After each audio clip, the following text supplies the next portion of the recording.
Welcome to Free Talkcast, where we talk about current issues, events from a perspective of peace, love, and liberty. I'm Aria, of course, and I'm joined by Nikki. And welcome back to the show.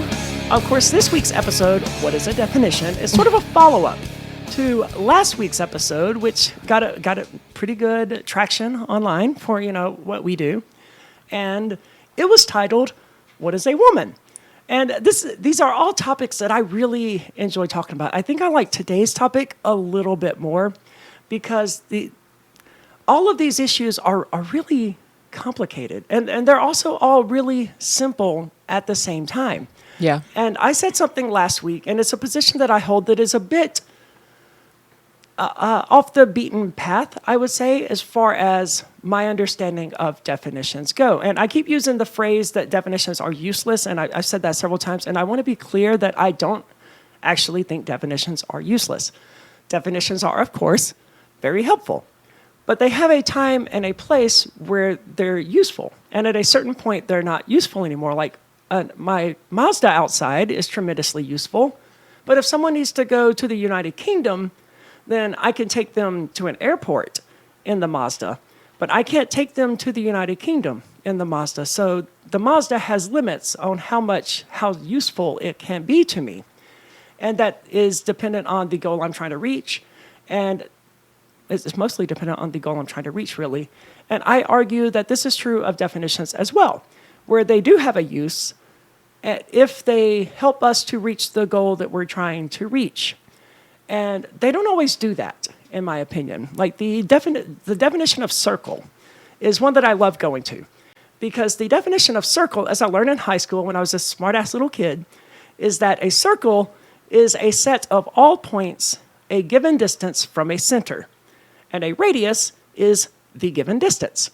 And, me being a smart-ass, arrogant little kid was like, that's the worst, dumbest definition of a circle I've ever heard in my life. Yeah, because if you were to just give that definition without somebody knowing what you're defining, they would have absolutely no clue what you're talking about. Right. And it's a very complicated definition. It's very short, all things considered. A set of all points a given distance from a center. But they couldn't just say a shape that's round. Well, then what does round mean?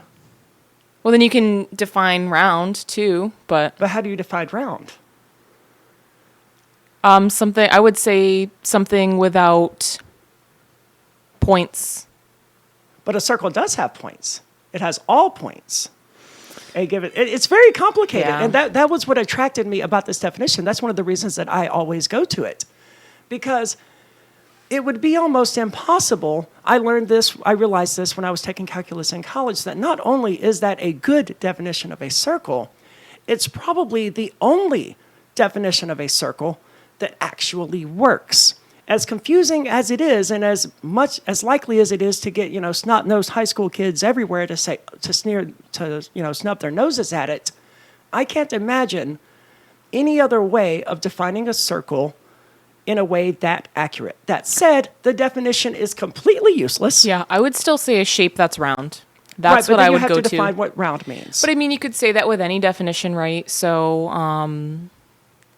I can't think of if I was defining anything, like there is going to be other words that you could possibly define in any definition, right? Yeah. And of course, in definitions, you want to use the most layman's terms. Your definition of circle that you gave, which is whatever the actual definition of circle, a lot of those terms people would scratch their heads at and be like, what the fuck are you talking about? Right. But yeah, I would say a solid definition is, short. It actually explains what the thing is. Like after you hear it, you know what you're talking about, right? Right. And is using mainly layman's terms and not a lot of like medical jargon or stuff like that. Like something people could understand. You need that medical jargon. In some contexts, you need a definition that is precise and doesn't use layman terms. Yeah, and I guess if I went to a doctor, I would be a little concerned if they gave the definition of, I don't know, of cold as something that gives you a runny nose. Yeah. Yeah, and I think, so there are an array of different definitions, right? So we'll use cold as an example. Yeah. And so there are age-appropriate definitions. So if I'm talking to a 5-year-old, I literally might give that definition, something that makes your nose runny, right? Because it's a 5-year-old. If I'm talking to an adult that doesn't have a lot of medical knowledge, I'll kind of up it a little bit. But if I'm talking to pre-med students, my definition is going to be a lot more scientific and maybe include more medical jargon, because based on my audience, I'm going to assume that those people will understand the words I'm using. Absolutely. And one of the issues I sort of have with these definitions that we learn at an early age, as useful as it is to be a child knowing that a cold gives you a runny nose, if that person then grows into an adult and someone says they have a cold and they're coughing and stuff, and the person goes, but you don't have a runny nose, so you can't have a cold. That's not what a cold is, because that was what they learned as a child. And that's sort of where issues start cropping up. And of course, to go back to the circle again, learning their shapes is something that every child does at a very early age. And none of them know that very technical, complicated definition of a circle. None of them could give that definition of a circle. And if you ask them what a circle was, they would probably say something to that effect. Well, it's a shape that is round. But that doesn't really tell you anything, because round is a synonym for circular. Yeah. So it's basically defining the thing by itself. Yeah, and But a that lot of said, definitions are like that. They are. Yeah. But that said, the child absolutely knows what a circle is. And when they say circle, they can communicate that to their friends, even if they can't regularly define it in a way that is technically correct. They definitely know what it is, and it's a useful definition that they have, but it's not going to help them when they get to geometry in high school either. So that's where I think my position is on definitions. Depending on the definition, they're all useful in various contexts. But once we get beyond their usefulness, I think we should recognize that and just say, okay, well, we're past the point at which a definition is going to be helpful to sorting this particular issue out. Yeah, and everything has nuance. Yeah. And, depending on what we're talking about, like if we're talking about the definition of life or the meaning of life, there could be a very basic definition, and then we can get philosophical with it. And we could go on people have been going on for centuries about what is the meaning of life? What is life? And they'll continue to do so. One of the points made in the Michael Crichton book, The Andromeda Strain, was that they wanted a definition of life because I don't remember all of the details of the book, and the Andromeda Strain series that came on BBC is such a better series that it's usually what my brain goes to when I think of the Andromeda Strain. Anyway, it's a really great book. And one of the points they make is they try to come up with a definition of life. And what they end up saying is it's something that consumes, it's something that grows, and it's something that I think produces waste, was the definition that they gave. Something to that effect.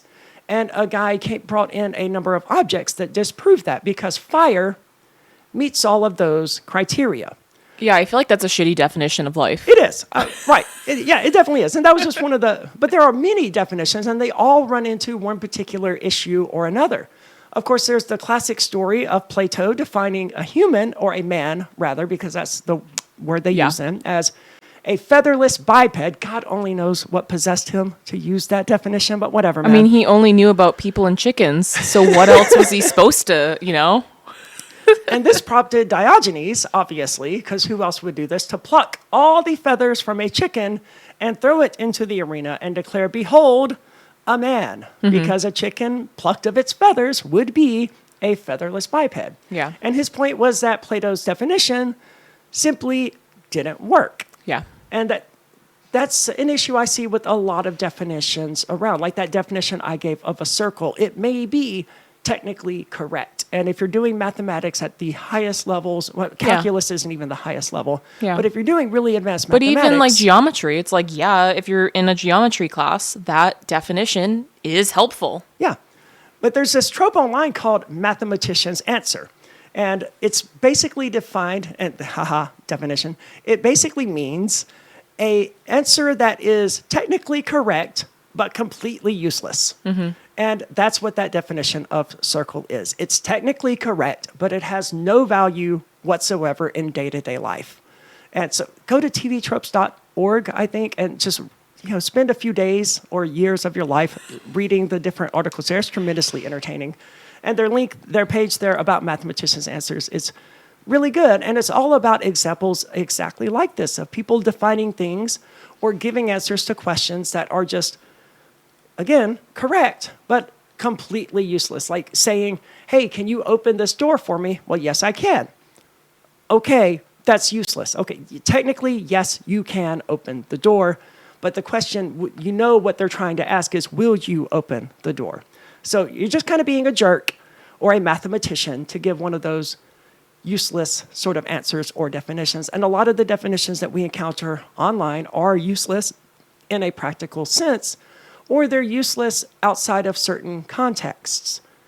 And definitions can be useful in a lot of contexts. Like every child, we talked about this last week, every child learns at a certain point that, boys have PPs and girls don't. And that's a useful, valid way of children assessing the world. And there's nothing whatsoever wrong with that. But at a certain point, in my worldview, that stops being a useful definition because I don't want to say the definition of woman that I use because I don't really have a definition in my head. But all right, and welcome back. Of course, Rainbow decided that these bitches needed to shut up, as Nikki pointed out, and she walked across the computer and completely shut it down, as she so often does. I have something that I was actually covering that, but she knocked that off. So I think after today's episode is over, I'm just going to break that button. Because you can always reach down in there and I was about to say, so you can never turn your computer off ever again? No, you can always reach down in there. The actual physical button, it just reaches in and presses another button for you. But Yeah. it's relatively easy. I need to make sure that camera switcher is working because it's... Okay, I'm going to make it switch manually because it was being weird. So I was saying that I don't want to say in my definition, but in my understanding of woman, this is a conceptual category, and out there in the real world, in the universe, there is a distinction in sexes between men and women, or between male and female. And I don't know at which point, or at what points, that reality that there are at least two definitive sexes of human beings. And that's absolutely scientific fact. It cannot be disputed. And they are distinct and different. At a certain point, that comes into conflict with the understanding of woman that I use, which is a broader category that does include one half of those people in those categories. Like all of the people in the female category would be included in my definition of woman, but so would some others, such as trans women, for example, and some people who would fall into that biological reality of people who, yes, nature makes you male or female. Some portion of those people that nature initially made female would not fit into the category of what I call woman because they identify and present as men. So my understanding of it, I have to say, is a bit detached from the actual reality of the world that we live in.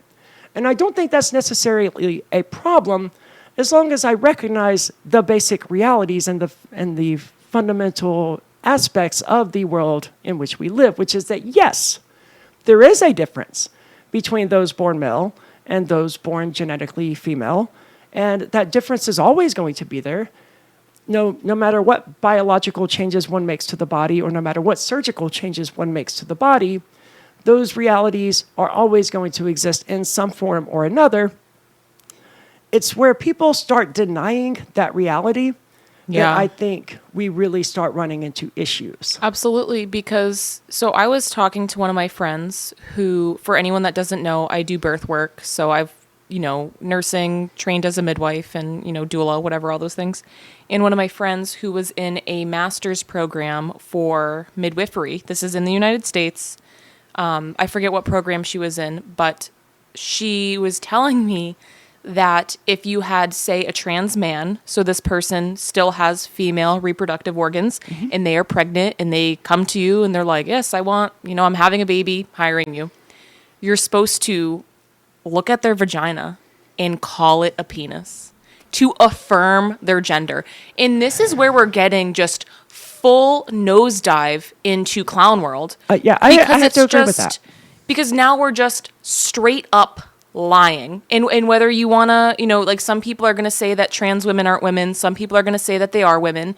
And I think that's one thing, because when we're talking about like the constructs of gender as they are defined today, I know some people are arguing, well, in the 1960s or the 1970s, sex and gender used to mean the same thing. And then they separated them, whatever. As present day, they've separated those definitions. So sex would be the biology of it. Gender would be like the social and cultural norms. Right. So, but once we're calling body parts just the straight up incorrect things, like you can still use someone's preferred pronouns and not like be like, oh, well, you have a vagina because you identify as a woman. It's like, if you don't have a vagina, you don't have a vagina. And I think that's fine. I think lying about it is the part that's wrong. Yeah, I absolutely like that is agree with insane. that. That's fucking insane. I used to be on Grindr, which is a hookup app for gay people mostly, and a lot of quote straight men who aren't actually straight, but sure. Yeah. And there's a lot of these guys on there that call themselves straight, and then they're anyway, and no judgment, whatever. It was right, but you should accept a little bit of judgment. You should accept yourself more. And it was very common on there where they would refer to my penis as a clitty. What the fuck? Yeah. That's crazy. This was super common. And of course, the anus is referred to as boy pussy, which is less of a trans thing and more just a... I'm trying to not be gay thing. Yeah, I hate those terminologies. And it's so fucking weird. A penis is not a clit. And yes, I understand biologically the two are similar, right? The penis, initially it begins as a clit. And look, but by the time you're born, yes. These are different body parts. Yes, they are very different things at that point. It's just like we're doing a lot of work just to pretend not to be gay. Yeah. And this goes back to, if you're gay, it's fine. Just admit it and stop cheating on your wife with dudes. Yeah. That was one issue I always had with Grindr too. And you can tell that someone is closeted or cheating on their spouse because they'll say, I need discretion. I need you to be discreet. Yeah. And that was always a red flag and a hard no for me. Like, look, I'm not going to help you cheat on your wife. Yeah. And if you're in the closet and you're in fucking Keene, New Hampshire, I don't want to have anything to do with you, because Keene is the most tolerant, accepting, liberal college town in New Hampshire. There's no reason to be closeted here. Yeah. But anyway, I date a trans man. I'm in a relationship with a trans man. This is a female. This is a person who was born female and has since transitioned to male. And I'm the female of the relationship when it comes to things like opening doors for each other and all of that kind of nonsense. But when it gets to the bedroom, right, I'm the one with the penis and he's the one with the vagina. And I realize how strange that is, right? That's a head fuck, right? It's like, this is a lot of extra steps for you guys to get back here. Yes. And we have a normal straight relationship at the end of the day. And that's its own head fuck, right? But it's true. And the relationship is weird because the girl in the relationship has the penis and the boy has the vagina. And I've never referred to his vagina. And look, the words, his vagina just rolls out of my mouth now. And I don't even stop to, to me, that's just normal. And that's fine. I think it's okay to normalize these kinds of things, as long as I don't invade anyone's, and this is something that I think you will relate to, as long as I don't invade anyone's sacred spaces. Yeah. Right? It's fine for people to accept me as a woman, and it's fine for me to insist that I'm a woman. I don't. I insist that I'm a trans woman. But regardless, it's all of that is fine. And if you're a trans woman, you want to insist that you're a woman, that's fine. But don't go to any fertility clinics and don't, show up in these sacred spaces that are clearly meant for cis women to have a safe space away from people who have penises. And I think this is why a lot of people have a problem with trans people. And it's really unfortunate because the majority of trans people are not trying to do those things. And when I was talking about sacred spaces or like women's spaces online, people like just immediately think of bathrooms. No, I don't know wouldn't why think that's about like a bathroom at all. That's Yeah, not a well- sacred space. I'm just trying to pee. Well, that's what people go to. They're like, right, your bathroom. I know, I don't give a fuck about the bathroom. What I'm talking about is things like women's circles. So Yes, when I'm hosting... that was the word I was looking for. Yeah, like when I'm hosting a women's circle, it would honestly be inappropriate for a trans woman to join that women's circle. Why? Because they can't relate to anything we're talking about there. A lot of women's circles are focused around like mothering and pregnancy and all of those things that a trans woman, one, can't relate to, but also like isn't interested in. Right? Yeah. So, and then there was another thing I talked about on Facebook where a very prominent breastfeeding support organization was including men and doing all this science on men lactating, which is essentially like giving them drugs to make them lactate. Right. Men don't naturally lactate. Which is just like... without health conditions that are causing them to do so. Yeah, and even like I do a lot of breastfeeding support in my community, and my knowledge of the anatomy of breast tissue and, you know, like lactation, I just don't understand how that could work. And it just seems so strange to me that there's an organization like giving any time or attention to that. Like it just seems so bizarre and weird. And so when I was talking about, again, men in women's spaces, the first thing people think is like, oh, this is a trans thing. This is the trans agenda. And everyone's talking about the trans agenda. And I'm like, no, this isn't trans women Right. They're just doing talking about this. cis men. Yeah, like this is men who are like men that identify as men doing this. And I have no problem saying that this is fucking weird. And these people don't belong in these spaces. So, yeah. And that's not transphobic. Right. No, it's not even trans people doing it. And listen, so let's But even talk if it about... was, it wouldn't be transphobic to say these people don't belong, like your women's circle. It's an right? exclusive space, and I think... Trans women don't share the experiences Yeah. that cis women have gone through. They don't have the same interests or the same abilities. Yeah. So like and if trans women want to have their own trans women's circles and they want to exclude cis women from that. Yeah, it would be fucking weird for me to show up to a trans circle. Like, Yeah. it would be inappropriate. And I think we live in this culture where everything has to be so inclusive and exclusivity is bad and we can't, and it's coming to the point where it's like people can't have their own spaces. And I think being exclusive is actually really beneficial in a lot of cases, not in all. Like once we start discriminating against people, then obviously it's not good. But a waxing salon, whatever they're called, isn't being transphobic when they say they don't want to wax the hair from your penis. That's not being transphobic. That's just saying, hey, we service vaginas here. Yeah. And we generally refer to that as we serve women. Like maybe they need to fix their terminology or whatever, but do you really want to have signs on Main Street that say vaginas only? Well, like, and it's also like as a trans woman, if you saw like, okay, we only service women, wouldn't you just I like would understand what they're talking about? You know what I mean? Like you could read in between the lines and kind of realize what they're talking about. They're talking about vaginas. I would. But a lot of trans women, they do seek out those particular battles to fight. Like the one I'm talking about, yeah. she wanted one of these salons to wax her testicles, Yeah. her nuts, her balls. And when they refused to do it, she ended up suing them. Instead of going to a different salon that was willing to do it, or instead of doing it herself, and look, again, her balls, no hesitation in my head whatsoever, right? I'm so entrenched in this bizarre terminology that I don't even think anything about it. And I get it that it sounds foreign and nonsensical to people who aren't accustomed to it, but really, it's not going to fundamentally alter your worldview to adopt terminology like his vagina and her penis into your life. It's really not going to affect anything whatsoever. And eventually it becomes second nature where you don't think anything about it. But anyway, this person actually goes out there and they seek out these places to get offended about. And that, in addition to just being fucked up because like these business owners have the right to set whatever policies they want, Yeah. you are invading people's sacred spaces by doing so. They've created this culture here of only cis women that they feel safe around. And if they only feel safe around cis women, that's okay.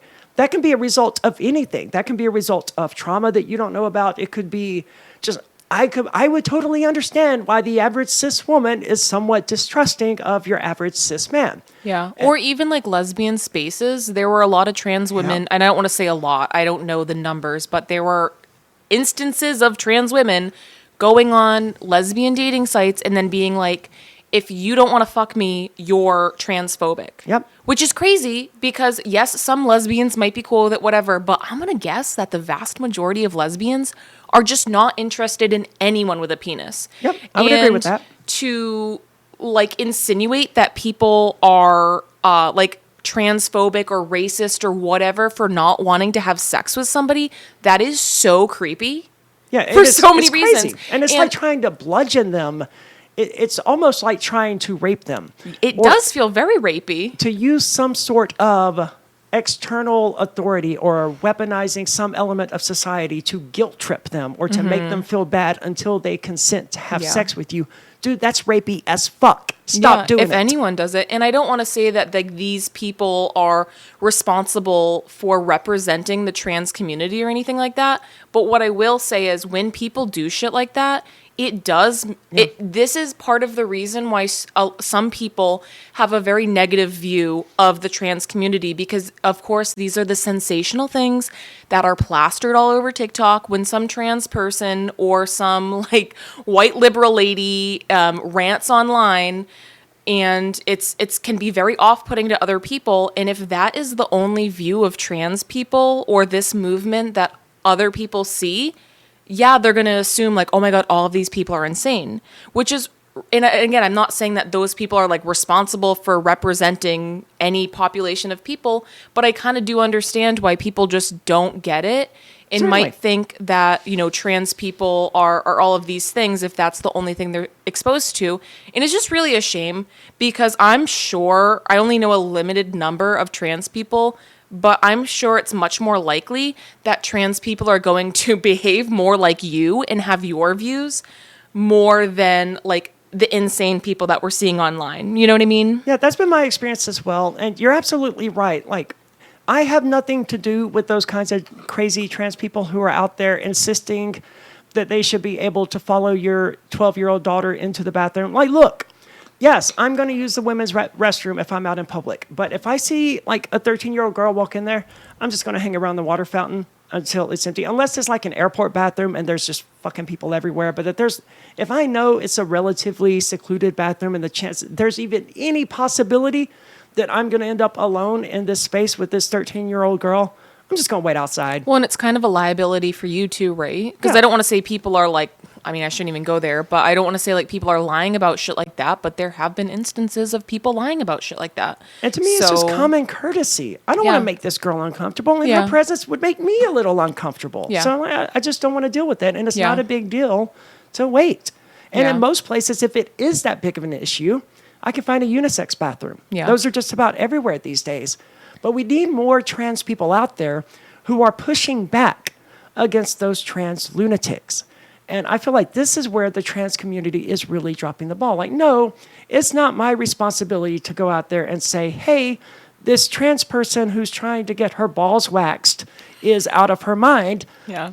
But I'm also compelled to speak out against that and to point out that, no, this is an entitled cunt who, and sorry to use that word, but I'm referring to a trans woman when I say that, so maybe that's okay.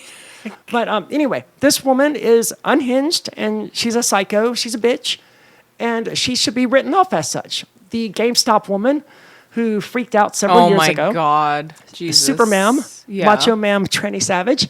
I went into the GameStop here in Keene, actually, and did a spoof of that video.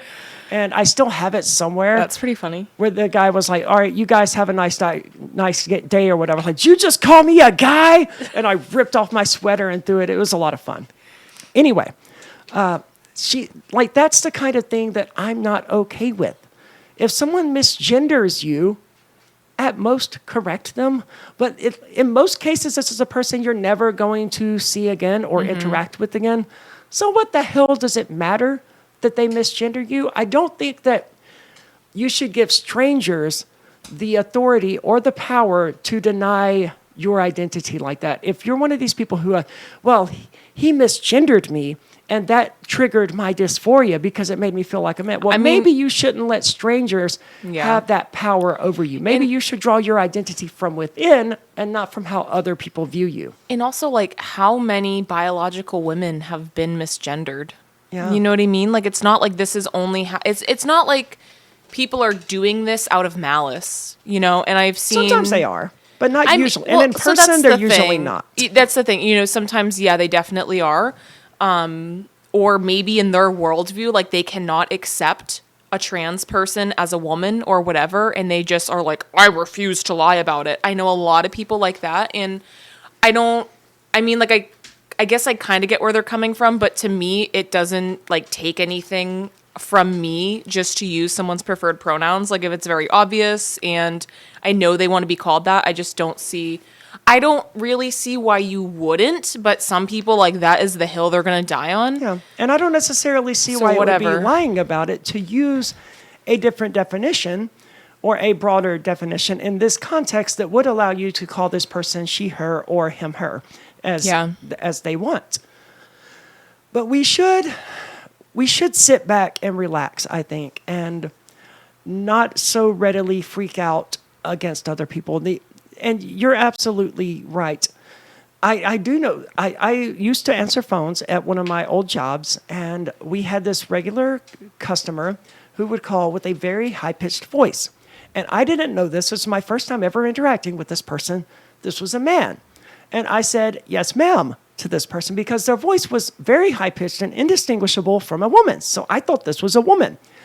That person filed a complaint with my supervisor because I had misgendered them. Yeah. And they were just so sick of people doing that because of their voice. And like, You kind of have to be What- more understanding, right? It's like, Right. dude, you have a really high pitched voice. Like, I know it, whatever, clearly hit a nerve with you, but it's not my fault. right. But if No. a trans person does that, then it's like, oh my God, how dare this trans Yeah. person's No, I get what flying you're off the saying. handle. Yeah. But like, no one wants to be misgendered. And I know you people out there who are like, it wouldn't bother me to be misgendered. Well, look, if massive amounts of people were regularly coming up to you and asking you if you were actually a girl or if you were actually a guy, yeah, you would be bothered by that. Yeah, I have a hard time believing that anyone wouldn't be bothered by. I'd be bothered by that. Yeah. You know And what I mean? Most people would be. So this is funny. I don't know if you've seen. It's a video of girls at like biological women at some sort of like gay rally, and they asked them like, "Oh, are trans women women?" And they're like, "Yeah," and then they like assume that they're trans, like just to make a point, kind of, and they're Okay. like, "Oh, well, are you?" I don't know. Ask them Oh, some and then question they're about like, them "Oh, being okay, so you're and a then trans they're like, woman." and like they're all offended by it, and then they're like, "Well." I mean, I get that. It's sort of like being told that you have you're kind of masculine, right? If you're being confused as a trans woman. But there have been some women I've met in my life where like, I wasn't really sure. I'm like, maybe that person's trans. Maybe they're not. Yeah. It doesn't happen so much in the opposite direction where like my boyfriend, I would never, ever, ever know that he was trans. Mm-hmm. And like, I have pretty good transdar these days, but I would just never have known. And seems to be a lot easier for trans men to pull off than it is for trans women to pull off. Yeah, But I think because some men maybe have more. It's more common that men will have more feminine characteristics, and I think testosterone tends to like maybe accentuate masculine characteristics more than estrogen would female characteristics. But I know exactly what you're talking about. I've had instances where I had patients who were trans men, and I have had instances where I was genuinely shocked. And like usually you can tell, but then when you can't, it's like, whoa. yeah. So then it kind of begs the question, like, how much does it matter, right? Because if this person passes and you would never know, Right. like, why does it matter to you so much? You know, like, unless you're going to get into a romantic relationship with them, why does it matter to you? That's definitely one of the places where it matters. I unfriended a trans person years ago because she had gone home with someone from a bar, and they went to have sex, and he found out that she was trans, whereupon he beat the hell out of her. Oh, and like, no. I don't I mean, condone that's that. not Right, cool, that's but- not at all cool. It's also not cool to like. But like at some point and during the night before you took this person home to have sex with him, you should have made it clear that you were a trans woman. And this doesn't justify the dude attacking you. No, Yeah, that's of course never not. okay. He could have just left. Right. That would have been an okay thing for the person to do. Yeah. And it doesn't make him transphobic to not want to sleep with a trans woman. It doesn't make him evil or bigoted or anything to have a preference in sexuality that doesn't include trans women. I have a preference that includes, like, I love just about all women, but if a woman has bangs, seriously, I don't know why, but if a woman has bangs, I just cannot do it. So you discriminate against women Yeah. with bangs? Yeah. And I have zero attraction whatsoever to women who have bangs. And I don't know why that is. And I realize But that's a like weird everybody thing, has but their yeah. thing, right? And this goes in the race direction too, where somebody might be like, "Oh, I have a preference for like this kind of people." Yep. And historically, that was just preference, right? It Yep. didn't mean you were a racist or anything. But now people are like, "Oh, you wouldn't date an Indian guy? Is that because you're racist?" It's like, no, I just whatever. It's mean- just not my type. The cultural, like in Indian, like from India, the cultural gap between a white chick from America dating a cultural Indian is almost unbridgeable, I would Yeah. imagine. You'd have to be dedicated to bridging that gap to make such a relationship And there's work. that as well. Yeah, if this person is like an immigrant and Yeah. they're very immersed in that culture, yeah, there's that as well. Yeah, and that's not bigotry, right? That's just a personal preference, and that's okay. It's okay to have personal preferences. And if your personal preferences mean that you don't want to sleep with a trans woman or a trans man, that's totally okay. And some of the issues, I wanted to bring this up. Tammy is an LGBT dating app designed for all manner of LGBT people.